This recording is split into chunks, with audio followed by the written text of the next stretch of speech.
All right. So thank you everybody for coming tonight.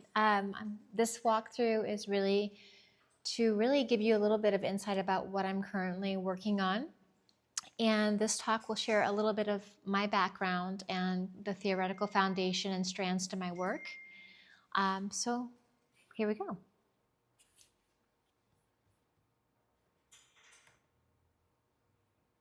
So for those who know me, who don't know me, I'm Alena Ahrens. I'm an interdisciplinary artist working between the US and Portugal. My practice has been influenced by the cultural hybridity of growing up between the American Midwest in Missouri and growing up in Thailand. So the convergence of these places with their worldviews, their languages, they always continue to inform how I think about identity, presence, and transformation. So my practice spans painting, performance, installation, and writing.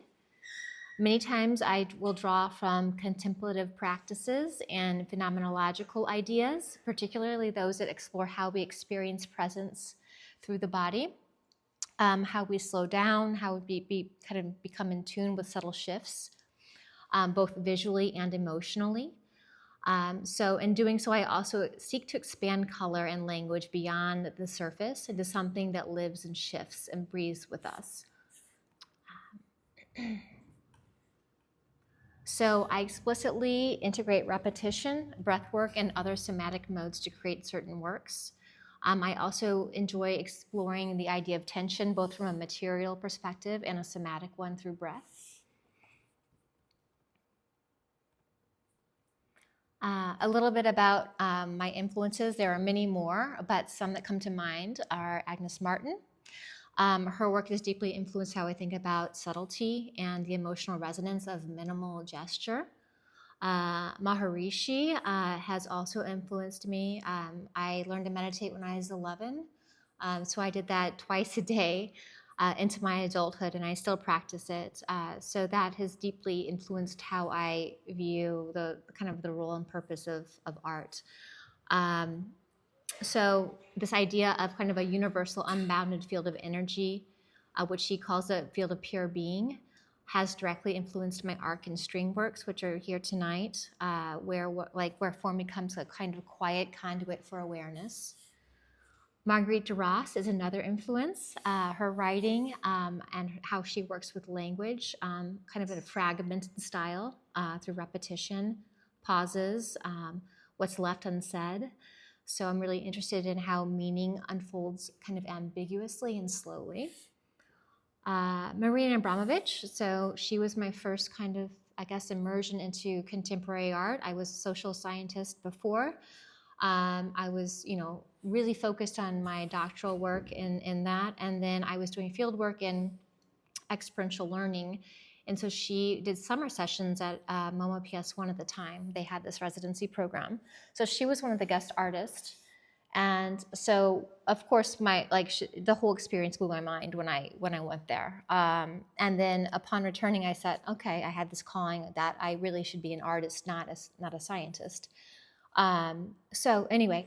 So her emphasis on the relationship between space, body, and time has shaped how I conceive presence, more of like an active, sustained awareness. Joseph Beuys, his concept of social sculpture, that our art can shape society, very similar. I see a lot of commonalities, right, with Marina Abramovich and Maharishi, how it can shape society through collective thought, action, and participation. And I see a lot of my durational works, particularly those involving waiting and writing, as quiet forms of social sculpture. So this displaced field is something like a term I just kind of came up out of just kind of collating a lot of my thoughts in my current practice. So much of my practice is rooted in the tensions and harmony that come between navigating cultural differences and disciplines and ways of knowing. So this kind of personal sense of being in between, not really fully here or there, has really evolved into a broader inquiry that guides my studio practice. So before I kind of go into some of the artworks, I wanted to share a little bit about the conceptual foundation that kind of underpins my approach. So the displaced field is really not, I'm not really looking at this as a literal or, a surface or landscape. It's more of a conceptual, perceptual, or relational space where tension and instability and transformation occur. So meaning is not really located in a singular gesture or object, but really emerges from this relational energy, from the viewer's movement, from gaps in language, from emotional and temporal space between material. So let's see.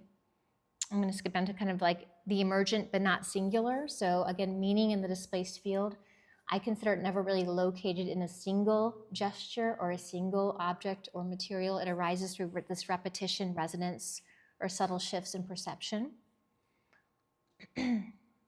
Culturally rooted and hybrid, what I mean by that is that it's really the lived experience across geographies, reflecting the complexity of moving between worlds, languages, and cultural frameworks. And then there's some other ones here. I don't want to get too academic here. I'm going to skip to fragmentation as generative. So looking at displacement here not as loss, but potential, where fragmentation opens up a space for reconfiguration and layered forms of knowing. And then last, participatory and relational. So the viewer's attention activates the field, how it becomes a shared space of becoming, shaped by perception, memory, and this invitation to dwell in this kind of uncertainty. So this just summarizes this, basically. This is the conceptual framework. So again, it's this space of opening, not erasure. It's an invitation for reconfiguration. It marks the unfolding of new constellations of self. It's also a space where exchange occurs through body, memory, absence, and time, and that it is not fixed. It's a space of transformation and exchange. So we're about to get more into the 3 strands of my studio practice. All these 3 things and many more are always happening at once, and sometimes 1 or 2 will emerge and eclipse the other. So really, there's no kind of hierarchical relationship. So just ignore that fact that it's placed like that on the slide. So first one is participation. Perception is participatory. So I don't treat perception as passive or purely optical. It's active. So it emerges through movement, time, and relational context. The viewer's body, attention, and shifting perspective all play a role. The second tenet is that color exists in relational tension. So I'm using color not as a decorative surface, but more as a responsive force, one shaped by breath, pressure, material, and space. So in both painting and installation, I'm really intrigued by how color exists between gestures, between materials, between what's said and what is not said. And the third tenet, that absence becomes presence. Across media, I often work with what's missing. So whether it's diluting the pigment, whether it's the incompletion of text or open space or erased marks, these are voids that I do not consider as absence. They are more of an invitation to imagine. So in this way, what's not shown becomes like a key part of what someone is encountering. So now that I've kind of introduced the conceptual ground and guiding tenets of my practice, I'm going to kind of walk through 3 strands of my practice through this lens. So currently I'm working across 3 different modes. So one is writing, and the second one is painting on canvas, and the third is more of a mixed media approach.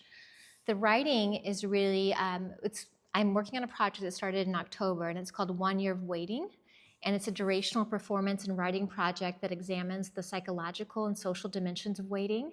So through written fragments, the work explores themes of longing and presence, emotional perception, and the experience of time.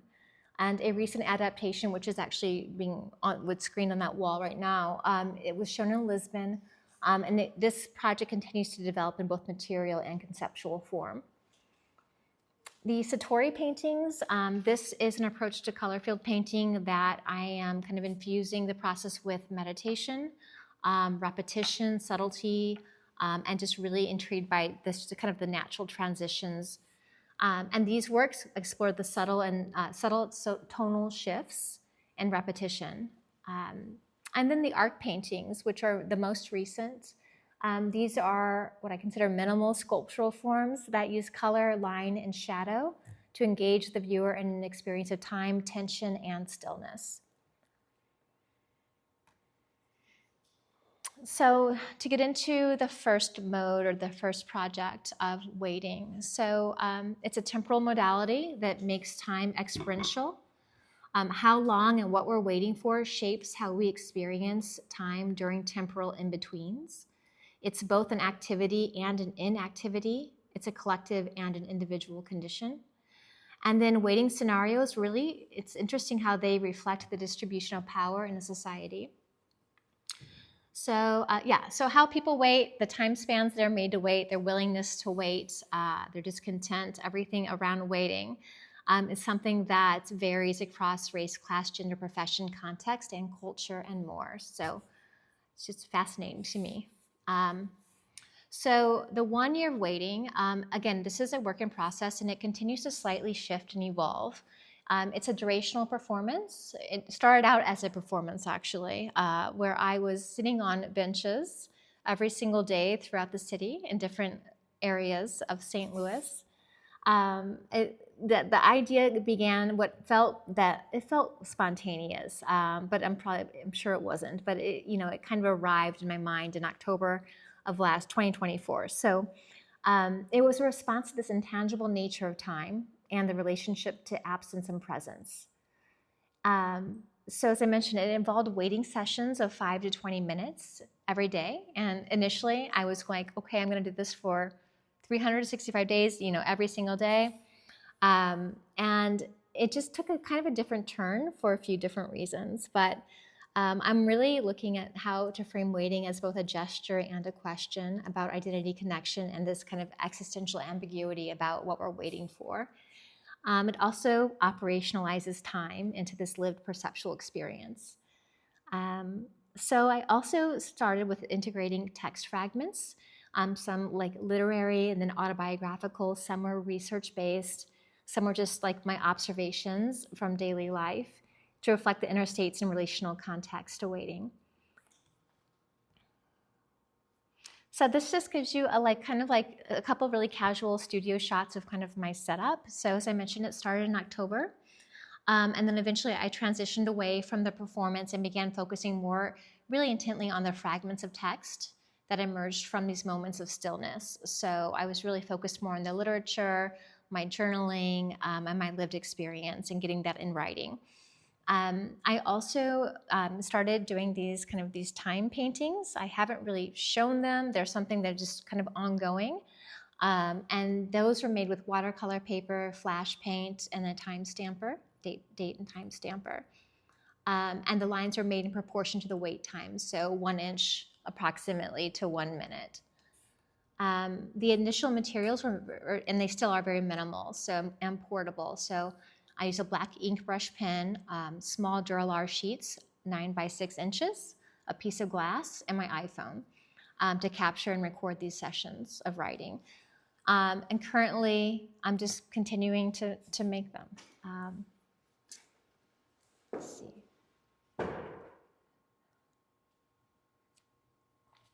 You can see that on the wall. Let's see. Moving into the painting part of my practice. So while much of my early work emerged from performance, I also began exploring these same ideas through paint. So the next part of the presentation is kind of entitled Painting and the Displaced Field. And I'll begin with a series called the Satori paintings, where breath and repetition and presence really have a direct alignment with the paint, with the result. So when I began working in painting, I wasn't interested in representation or resolution. I was more drawn to the idea of painting as a site of transformation, a space where breath, attention, and material could interact over time. So the Satori paintings emerged from that space, and they mark the beginning of what I now consider painting within a displaced field. So these aren't really what I consider traditional color field paintings, so they're not really aiming for purity or transcendence. They are actually a direct correlation with that. So They hold vulnerability and just quiet shifts from my actual meditation practice. So let me go ahead and painting here becomes more of a relational process. So it's not just between myself and the surface, but between the viewer and the field. So really slowing down and seeing what is there. So the more you look, the more the painting is revealing. I don't have any with, I did not bring any with me, but maybe next time. So, and then what began as a meditative breath-based approach to surface slowly revealed deeper structures that kept repeating across my work. So this is something that I am continuing to explore.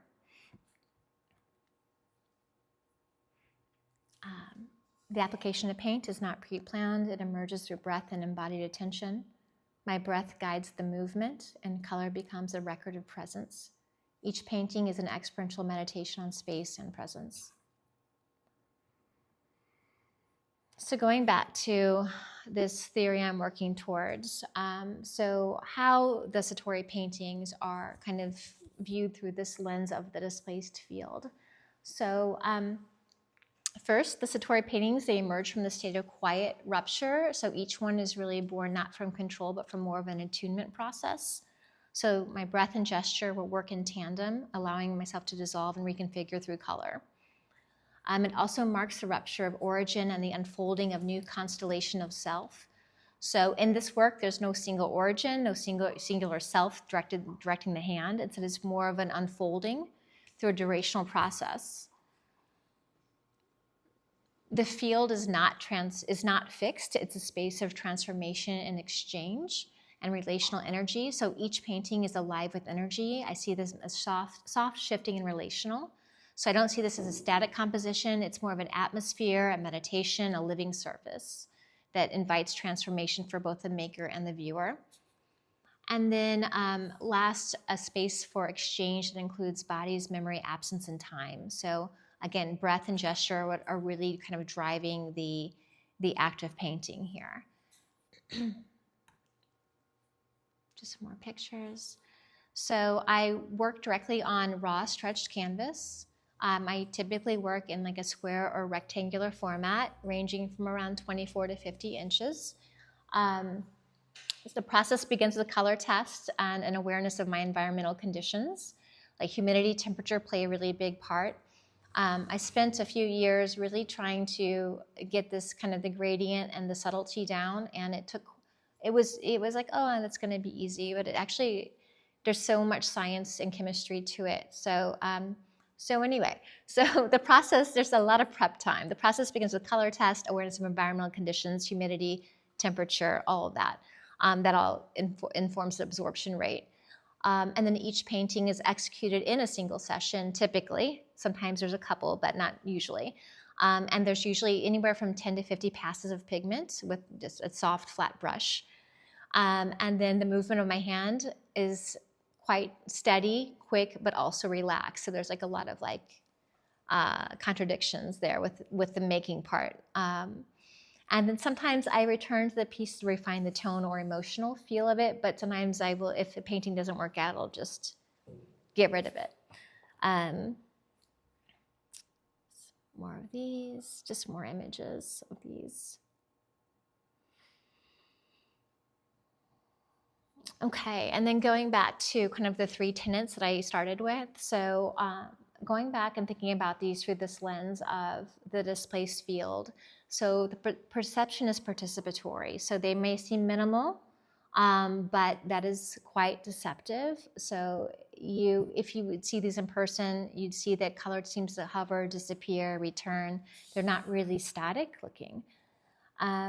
Also, that color arises in tension. So in these paintings, color is not really applied as a gesture of resolution. It's layered gradually in thin washes with intentional breath and pressure. They often begin with the darker tones and slowly dissolve into lighter areas. And then absence creates presence through space and quietness, becoming sites of awareness. So these works hold as much through what's been removed as what remains. So a lot of times I will remove some of the work as well, but very, very gently. And so each painting becomes a record of what's felt. So. And then, so while the Satori paintings invite a stillness through the layering of breath and pigment, I also considered how color could be moved off the canvas. And I started asking myself, like, what happens when color and form exist beyond the canvas? These are like, I think these are questions that a lot of people ask, a lot of artists ask at least. So what happens when they begin to move through space and stretch across materials? I respond more visibly to gravity and light. And so this influenced the development of my arc paintings. So these are, minimal sculptural painting forms where color exists in suspension and where your movement will hopefully stay even more central in shaping the experience with the work. So using minimal materials, wood, string, and gravity, I began constructing these forms that extend painting into the three-dimensional. I sometimes consider these spatial color fields. So the string is the trace of a gesture, something suspended, held delicately between 2 points. So in this, the field's not painted, but instead it's activated. It's shaped by displacement, by the pull of tension, and by the movement of the viewer. So these works invite a different kind of attention. You don't just stand back and look, and instead you move through, very sculptural-like. Meaning arises in the space between the arc and its shadow, between your body and the line. Displacement becomes relational in these works. So the arc itself is not just a form, it's a metaphor for connection stretched across distance. So it reflects my ongoing interest in how we hold space for one another, how difference can be bridged through perception and presence. And then each piece becomes an active field, really, not just for looking, but for sensing where tension, color, and void are held in delicate balance. So a little bit about kind of the arc and the cantilever and like why I'm interested in this. So the arc I see as a gesture of relation. It spans space without closing it. It creates a suspended connection between 2 points. It implies motion, but also containment. It's a moment caught between tension and release. The arc symbolizes to me time unfolding of something that's held together not through force, but more through balance. And it's all these things at once. It's so relational. So it's fragile, it's flexible, it's incomplete. It's alive with potential. And then the cantilever, by contrast, pushes against gravity. It holds weight without symmetry. So one side supports the other, suggesting care, resistance, or imbalance. So I explore what it means to bear tension asymmetrically, to hold space even when off balance. So it's a structural metaphor for displacement. And so together, the arc and the cantilever form this visual language of interdependence. They hold the field without dominating it, and they suggest that structure does not need to be fixed. That stability can come from dynamic tension. And so just as a catenary curve forms through gravitational tension, my arcs emerge from a balance of invisible forces of presence, memory, and relation. Again, not imposing form, but responding to it.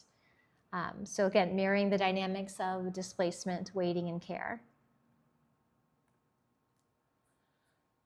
So, so pretty much said this, but I'll just go, this summarizes it in terms of what it is in terms of the displaced field. So the arc and string begin from a state of dislocation, not of erasure, but of redirection. And the string often pulled across space or suspended within it reflects displacement as a generative condition. Tension becomes more of a sculptural language of reconfiguration, of what can emerge between 2 points, 2 ideas, or 2 bodies. No fixed origin. So rather than referencing a fixed beginning or center, the arcs imply shifting anchors. The symmetry is always relational, determined by gesture, space, and material balance. So these works embody the self as a constellation, so not centralized, but more of a suspension across conditions of presence. And the field is responsive. So the field is not fixed, it's more of a space of transformation and relational energy. So each of the arcs stretches across a pictorial or sculptural field that's not static. So the field becomes a vessel for transformation. last. So minimal forms hold time, absence, memory, and embodied relation. So the arc and string act as metaphors for lived time and embodied relation. Their sparseness makes space for absence, for the viewer's own association to emerge. The materials may be minimal, but I'm hoping that they carry emotional and temporal weight. This just shows you. So these are all, these are made with poplar hardwood. This is the embroidery thread that I typically use. Right now I've been experimenting with scale a little bit and different materials for the string, but I keep going back to the same kind of formula as far as the materials go. Let's see. And then just to take a moment to walk through the tenets and how they kind of surface in the arc paintings. So perception is participatory. The string draws the arc and I embody into the movement, so asking you to navigate the piece and to complete the gesture. Color exists in tension. So even when the monochromatic painted field sets the tone for how the arc vibrates, it still has subtle shifts, inviting attunement. And then absence becomes presence. The negative space framed by the arc becomes charged, so the void is no longer empty. So again, looking at absence and what it holds. So those are some of the themes I'm working on and the bodies of work that I'm currently working on. Yeah. So thank you. Thank you.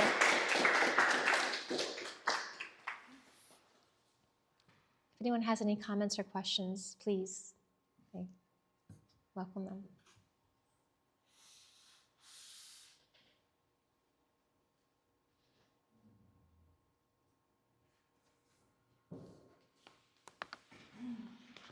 Yes. How do you think, before I heard that you sort of traveled between Portugal, Lisbon, and the United States, of course, and what's happening, how do you sort of view your process or practice between both spaces and how they affect each other? So, especially what's happening in the United States and Right. sort of the effect, and then going to Portugal, which is an amazing country and Right. sort of has a different. I feel like in terms of making the work, I feel like I have more freedom in Portugal right now for many reasons. So I'll probably continue making work there, but I feel like America needs my work. So it needs all of our work as artists. You're bringing some of that back in a sense. I still feel like I'm in this in-between space. It's not fixed to a geographic location. Yeah. Yeah. Mm-hmm. Another question. Yes. I was curious if you also feel like you have relationships to painters who, through the 80s, kind of wanted to revive these kind of post-minimal practices. I think of artists like Marcia Fief and Yeah. Joseph Marioni and painters who were kind of doing something kind of in the shadow of postmodernism. Sure. Like when I was in graduate school, I thank you for the question. When I was in graduate school, I was really intrigued by minimalism, but I did not like the kind of the apathy that I felt with it. I've always thought that there was this like overlap with Eastern philosophy and meditation and minimalism, but I also thought that the hard lines of minimalism, and it's beautiful, but it also took away from the humanity. So yes, I mean, I don't know what I consider myself, but people consider me post-minimalist sometimes. Yeah. And they can, yeah. So it's interesting you asked me that. Mm-hmm. Yeah. I was curious to know the writing that you do. Mm-hmm. Is there a theme to it that kind of you're talking over and over again, or is it, you talked about repetition. Mm-hmm. I was curious where the words come from, what the inspiration is. For the waiting? Yeah, so that is a lot about my own life. So I'm at a point in my life where like I am seeing my grandmother deteriorate. She has early dementia. And then I think about memory and like what she's waiting for and like how she won't remember what she's been waiting for. So a lot of it's very empathetic. A lot of it is about the change in our society right now. So I'm just doing a lot of just like firsthand observations and then just doing a little bit of creative writing and taking a very kind of like fragmentary approach to waiting. Like, what are you waiting for, right? Depending on our backgrounds. So yeah, that's where I am now. Initially, it was like, oh, I'm going to, make it more research-based, make it more, pull from like Waiting for Godot. I mean, it's great. Like, it's very interesting approach too, but it started to kind of like move into this thing where I'm not taking it from other authors. I'm becoming the author, and then I'm also like shifting perspectives. So I'm also playing with perspective a lot, and yeah.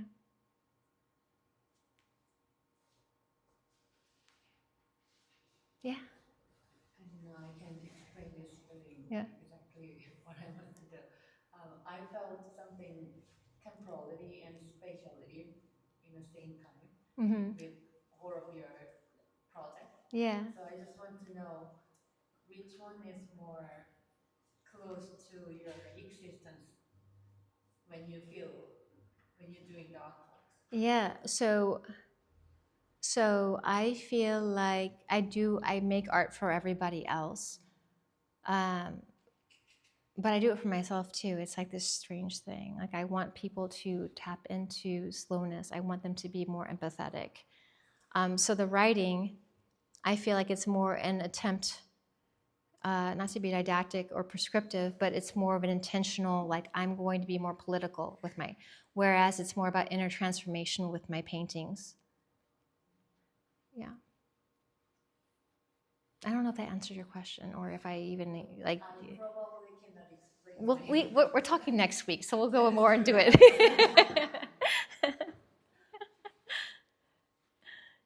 Does anybody else have any like impressions they want to share, or just anything this reminds them of, or yeah. Hi, I didn't see you back there. Hi. I have a question. That if you ever thought or think that art, and the art that you always refer as like an element, sculpture or drawing element. Oh gosh, that's yeah. That's a great question. It's something I'll probably like mull over for many weeks. Just why I'm questioning. Yeah. Because the material you use in the art is like, if you touch that, can be flexible, right? Right. So it's just like a draw, but it's flexible. If you put it like, if you use like material as a sculpture, Right. because I'm a sculptor, so Right. like Yeah. No, it's great. I was very interested in it.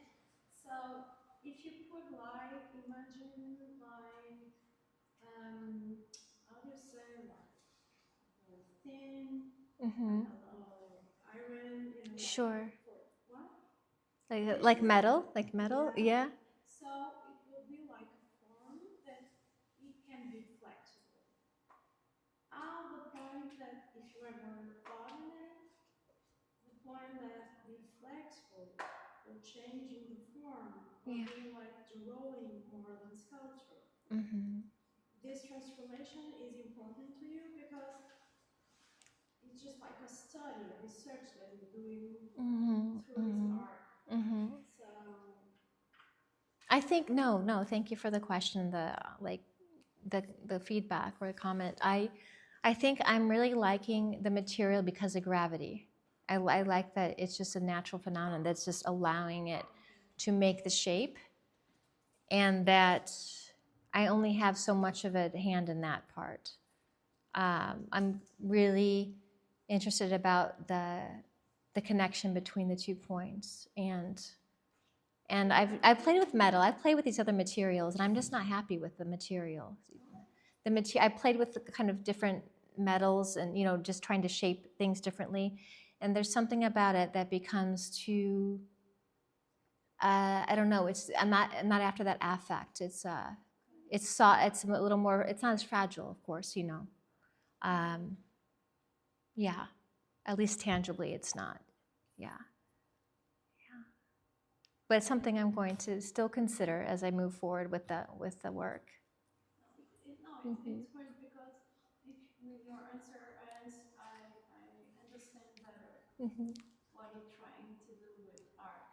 You know? Yeah. There are other layers, invisible layers. Sure. You understand. Yeah. Would you let like viewer touch it? Yes, of course. Like, Yeah. all parts of the You can touch, yeah, you can. Just don't cut it. You can touch it. Just don't make any knots. No, wait. You can pet it. No, it's fine. No, but that's a good question, because at first I wasn't really like excited about the idea, but I thought, yeah, thanks to Ash, I was like, yeah, you can touch it. You can. It's not this, yeah. What changed that you?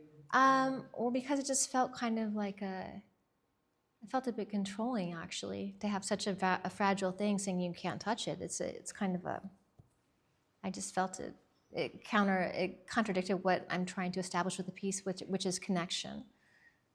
Yeah. Yes, Peter. I was just thinking of the point of them being sculptural and drawing. If the consideration of hanging them free in the space so people can walk around them, does that change them? I haven't tried it yet, but it's something. Yeah, it's something I'm excited to continue, because I'm going to probably stay with this scale for a bit, and I just only like to change like 1 or 2 variables at a time. So that variable I want to be where I show them and the space, because I think I'm very content with where they are, but I think there's so much to work with in terms of the length of the string, the size of the arc, you know, all of that. There's enough going on. I think it's interesting that you're referring to the simplicity of the art because of gravity. Yeah. It's a simple concept. So simple, right? I It just know. happens. But it's sort of, but in a way, that aspect sort of breeds this sort of the movement of the air, the movement of what's happening sort of changes those simple things, sort of makes Yeah. it to the point of what you were sort of saying, where the arc is natural, but then it could be flexible, so it doesn't stay Right. an arc, but it could be blown or Yeah. And the thing is depending on where the light there's a is. shift in it in a way Totally. that Totally. Depending where the light is. it becomes almost a performative and I don't know what the term is, but when the viewer affects the art, interactive Totally. kind of thing. Like if I was to walk between the lens and the writing, so I become part of that work. And That was the goal, I think. That was one of the, I mean, I didn't go out with like, I have this goal, but I think it was subconscious that I love the paintings on canvas. However, I want a different kind of mode for people to interact and engage with time and space and color. And I've been asked, why are you going to go back? Why are you going to like keep painting these color field things? I'm like, you don't understand. This is like all part of the field. Like this is just part of it. But yeah. But then depending on the light, like even today working with data, like on the lighting and all that, you see all the imperfections, and it kind of it just makes you ask yourself, how okay are you with it? How okay are we with our imperfections? Because when the light's spot on, it looks like a very clean line. And then when you move it, you're like, oh man, this is frayed, this is ugly, it's just a lot about our society. Like, what do we want to see? Like, what are we spotlighting right now in our world today? So Yeah, thank you all. Thank you for the dialogue.